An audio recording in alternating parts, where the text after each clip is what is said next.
J'ai pas les yeux un peu rouges là? Ouais, non, mais si le soleil il éclaire le truc. D'ailleurs, vous avez...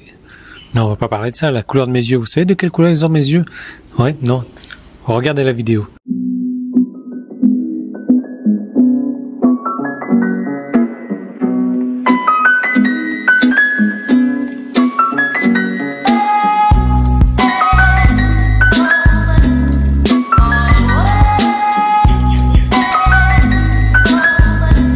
On va parler couleur dans cette vidéo, on va pas parler de couleur de mes yeux, on va pas parler de la pluie ni du beau temps, on va parler marketing, on va parler couleur, on va parler des erreurs que font la plupart des gens quand ils construisent un site, des erreurs que font la plupart des gens quand ils construisent un produit, quand ils créent un produit, quand ils créent leur marque, des couleurs des hélicoptères qui sont en train de passer juste en dessus aussi, certainement.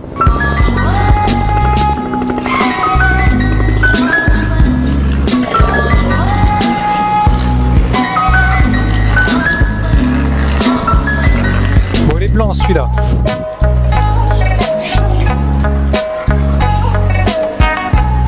Donc des erreurs en gros qui empêchent de gagner de l'argent. Vous savez, sur internet, quand on construit un produit, quand on construit un site, quand on construit n'importe quoi, on fait toujours, et c'est logique en fait quand on y pense, on fait toujours selon ce qu'on aime. Moi, voilà, aujourd'hui je crée un site, je vais le mettre de la couleur bleue parce que j'aime bien le bleu. Je vais le mettre de la couleur jaune parce que c'est la couleur de mes yeux. Je vais le mettre comme ça. Alors que, en fait, il y a un code de couleur à respecter selon la niche dans laquelle on se trouve, selon le marché dans lequel on se trouve. D'après vous, je vais vous poser une question. Pourquoi est-ce que vous pensez que McDonald's, vous pensez que KFC, Quick éventuellement, pourquoi est-ce qu'ils ont choisi la couleur rouge qui est une couleur prédominante? Parce que c'est tout simplement une couleur qui est la couleur qu'il faut utiliser pour la restauration rapide. Alors j'ai noté tout ça là-dedans, pas de panique, j'ai plusieurs pages de texte sur les couleurs. Mais voilà, en gros, l'idée c'est qu'il faut construire les choses en fonction de ce que nous demande le marché, en fonction de ce que le marché veut, en fonction de ce que le marché recherche, et non pas construire en fonction de ce qu'on aime, quoi. Parce que si vous faites ça en fonction de ce que vous aimez, là vous avez droit au casse-pipe. Si vous répondez à une demande, si vous répondez à ce que le marché veut, à ce que le marché aime, il est où le problème? Est-ce que c'est exactement ce qu'on va voir dans cette vidéo? Donc j'ai pas envie de mettre tout le feu.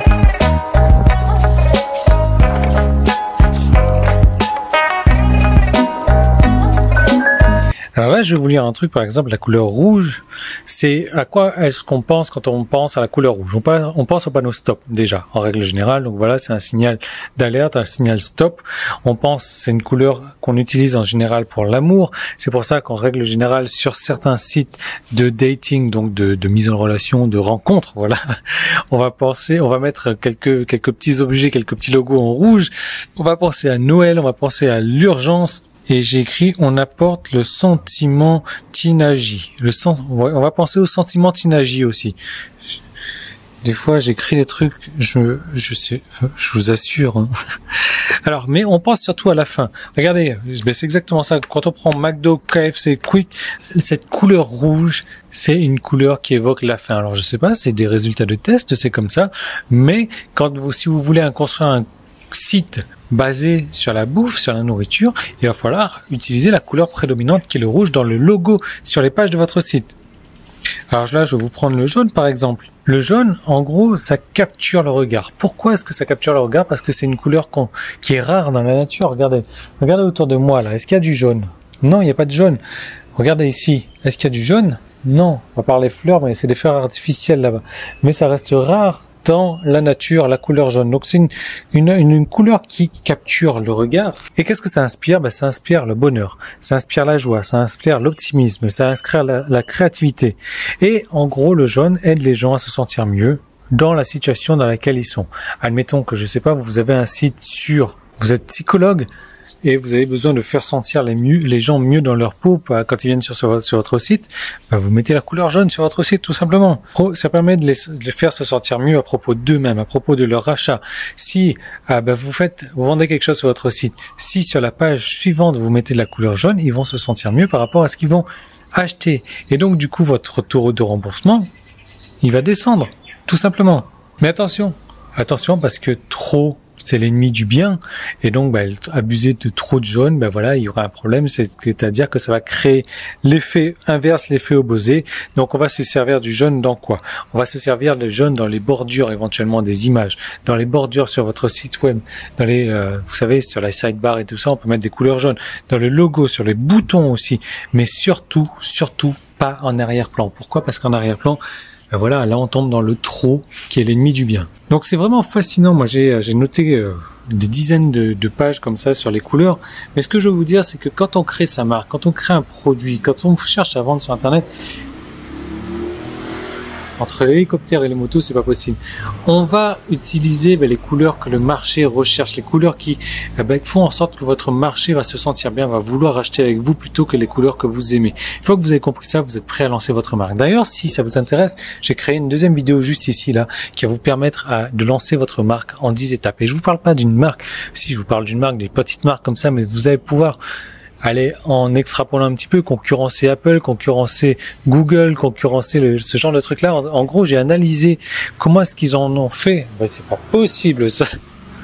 J'ai analysé comment est-ce qu'ils sont faits pour obtenir ce succès-là au cours des années, et je vous en parle dans cette deuxième vidéo.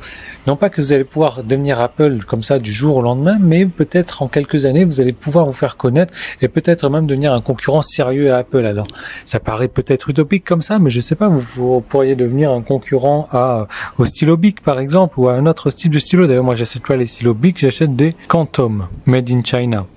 Oh non, made in India. Arrêtez avec les conneries là. Donc voilà, vous cliquez sur ce deuxième lien, j'ai une deuxième vidéo pour vous montrer comment donc vous créez une marque en 10 étapes, et ça peut être une marque, une petite marque comme ça peut être une marque un peu plus grosse. Même si les marques un peu plus grosses, il va falloir compter un peu plus de temps pour les créer. En tout cas, je vous donne plus d'explications sur cette vidéo, vous cliquez, je vous retrouve tout de suite dans cette vidéo, et voilà, en attendant que la moto passe, c'est pas possible, c'est l'heure des motos. Moi je vous retrouve dès demain dans une nouvelle vidéo, salut!